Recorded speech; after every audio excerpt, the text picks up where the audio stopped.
ಎಲ್ಲ ಮುಗಿಸಿದೆ ಮಗ? ಹ್ಞೂ ಮಾ ಚೂರೇ ಚೂರು ಇರೋದು. ಬೇಗ ಮುಗಿಸಿ ಮಲ್ಕೋ, ಬೆಳಿಗ್ಗೆ ಕ್ಲಾಸ್ಗೆ ಲೇಟ್ ಆಗುತ್ತೆ, ಹೇಳಕ್ ಮಾತ್ರ ಮಾಡ್ಬೇಡಿ. ಬರೀ ಬರ್ಕೊಂಡೇ ಕೂತಿದ್ರೆ ಯಾವಾಗಲೂ ಓದ್ತೀಯ ನೀನು?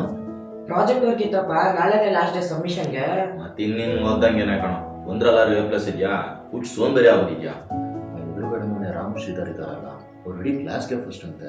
ಬೆಳಗ್ಗೆ ಅವರಪ್ಪ ವಾಕಿಂಗ್ನಲ್ಲಿ ಏನು ಬೇಜಾರು ಕೊಚ್ಕೋತಿದ್ದ, ಅವ್ರ ಮಕ್ಕಳು ಕ್ಲಾಸ್ಗೆ ರೆಪ್ರೆಸೆಂಟೇಟಿವ್ ಅಂತೆ. ಊರಲ್ಲೆಲ್ಲ ಹೇಳ್ಕೊಂತಿರುತ್ತಾನೆ. ಅವನು ಬರೀ ಕ್ಲಾಸ್ಗೆ ರೆಪ್ರೆಸೆಂಟೇಟಿವ್, ನಾನು ಇಡೀ ಸ್ಕೂಲ್ಗೆ sports representative. Karate kabaddi team captain ನಾನೇ. ಲಾಸ್ಟ್ 2 ವರ್ಷದಿಂದ ಕಂಟಿನ್ಯೂಸ್ಲಿ ಸ್ಟೇಟ್ ಲೆವೆಲ್ಗೆ ಎತ್ಕೊಂಡು ಬರ್ತಾ ಇದೀವಿ.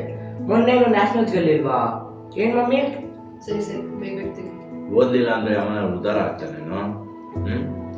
ದೇವರೇ ಕಾಪಾಡ್ಬೇಕು ನಿನಗೆ. ಮಮ್ಮಿ, ಆ ಎದುರುಗಡೆ ಮನೆ ರಾಮಶ್ರೀಧರ್ ಅಪ್ಪ ದೊಡ್ಡ ಪ್ರೊಫೆಸರು, ನಮ್ಮಪ್ಪ ದೊಡ್ಡ ಆಫೀಸರು.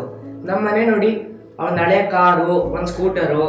ಆ ಕೃಷ್ಣಮೂರ್ತಿ ಅಂಕಲ್ ಹೇಳ್ತಾ ಇರ್ತಾರಲ್ಲ, ನಾನು ಓದೇ ಇಲ್ಲ ಅಂತ. ಅವ್ರು 8ನೇ ಕ್ಲಾಸ್ ಕೂಡ ಮುಟ್ಲಿಲ್ವಂತೆ. ಅವ್ರ ಮನೆಯಲ್ಲಿ ಮರ್ಸಿಡೀಸ್ ಬೆನ್ಸು, ರೇಂಜ್ ರೋವರು, ಅವ್ರ ಮಗನಿಗೆ ಹಾರ್ಲಿ ಡೇವಿಡ್ಸನ್ ಬೇರೆ ಕೊಡ್ಸಿದ್ರಂತೆ. ಅವ್ರ ಟೆರೆಸ್ ಅಲ್ಲಿ ಜಿಮ್ ಇದೆಯಂತೆ, ಹೋಮ್ ಥಿಯೇಟರ್, ಸ್ವಿಮ್ಮಿಂಗ್ ಪೂಲ್ ಕೂಡ ಇದೆಯಂತೆ.